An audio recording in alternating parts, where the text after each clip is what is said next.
How many lines are there in the metro connecting the Riyadh city? I'm not sure.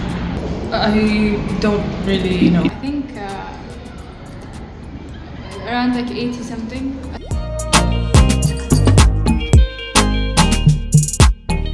Today we learned about the metro station in Saudi Arabia, in Riyadh specifically, and how it's going to affect the future.